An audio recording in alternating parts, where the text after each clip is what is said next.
Hi friends, இது ஜெசி rice. ஒரு அலுவலகத்தில் வேலை செஞ்சுட்டு இருக்கும்போது அந்த பெண்மணியை எதிர்த்து ஸ்டாஃப் எல்லாரும் ரொம்ப தொந்தரவு பண்ணாங்க. அவங்கள எதிர்த்து எல்லா நேரமும் ஏதாவது பிரச்சனைகளை பண்ணிக்கிட்டே இருந்தாங்க. அவங்க எவ்வளவு தூரம் ஒதுங்கி போகணும்னு நினச்சாலும், அட்ஜஸ்ட் பண்ணி போகணும்னு நினச்சாலும், வேலை செய்ய விடாமல் நிறைய தொந்தரவுகளை கொடுத்துக்கிட்டே இருந்தாங்க. அவங்களுக்கு நல்லா தெரியுது இவங்க நல்லா வேலை செய்வாங்கன்னு. ஆனால் அவங்களுக்கு இவங்களை பிடிக்கல. அவங்க கேட்ட சில ரிக்குவயர்மெண்ட்ஸை அல்லது அவங்களுக்கு எதிர்பார்த்த மாதிரி இவங்க அவங்களோட நடந்துக்கலை. ஆகையினால அவங்களுக்கு இந்த ஸ்டாஃபை பிடிக்காம போயிடுச்சு.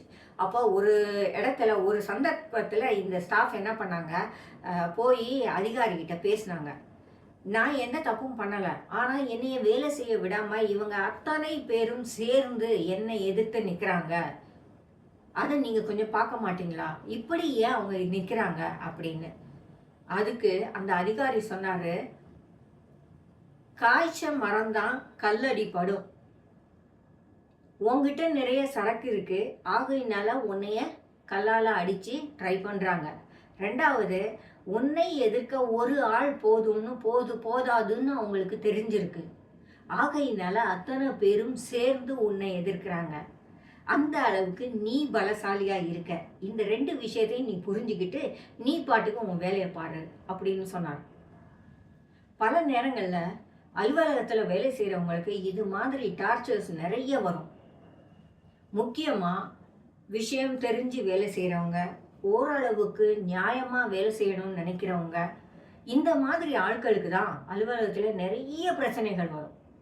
ஏன்னா அவங்க வேறு யாரோடையும் ஈஸியாக செட் ஆகி போகிறதில்ல. அவங்களோட மற்றவங்களோட சேர்ந்தா எங்கே நம்மளும் தப்பு செய்ய வேண்டி வந்துருமோ அப்படிங்கிற ஒரு பயத்தில் அவங்க ஓரளவுக்கு விலகியே இருப்பாங்க. இதனால அவங்களுக்கு எல்லா நேரமும் கெட்ட பேர் வரும். நீங்கள் எப்பவுமே யோசிக்க வேண்டியது இதுதான். உங்ககிட்ட சில திறமைகள் இருக்குது, அதை பார்த்து உங்கள் எதிராளிகள் பயப்படுறாங்க. அந்த காரணத்தால் தான் உங்களை எதிர்த்து எல்லாருமே நிற்கிறாங்க. நீங்கள் பாட்டுக்கு உங்கள் வேலைகளை நீங்கள் பாருங்கள். எங்கேயும் போய் உங்களை நிரூபிக்க நிற்க வேண்டாம். உங்களை நிரூபிக்க வேண்டிய அவசியமே வராது, தேவையே இருக்காது. உங்கள் வேலைகள், உங்கள் திறமை தானே அதை நிரூபிக்கும். உங்கள் வேலையை நீங்கள் உண்மையாக செய்யுங்க.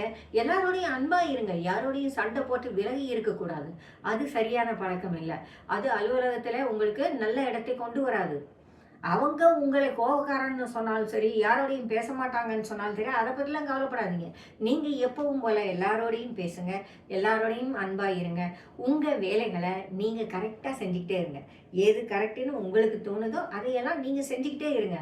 மற்றபடி அவங்க திட்டுறது, பேசுறது, எல்லா கூட்டணி சேர்ந்து உங்களை எதிர்த்து செய்கிற வேலைகள் எதை பற்றியுமே நீங்கள் கவலைப்படாதீங்க. உங்கள் திறமை உங்களுக்கு போதும். உங்கள் வழியில் நீங்கள் பாட்டுக்கு தைரியமாக போய்கிட்டே இருங்க. காய்ச்ச மரம்தான் கல்லடி படும்.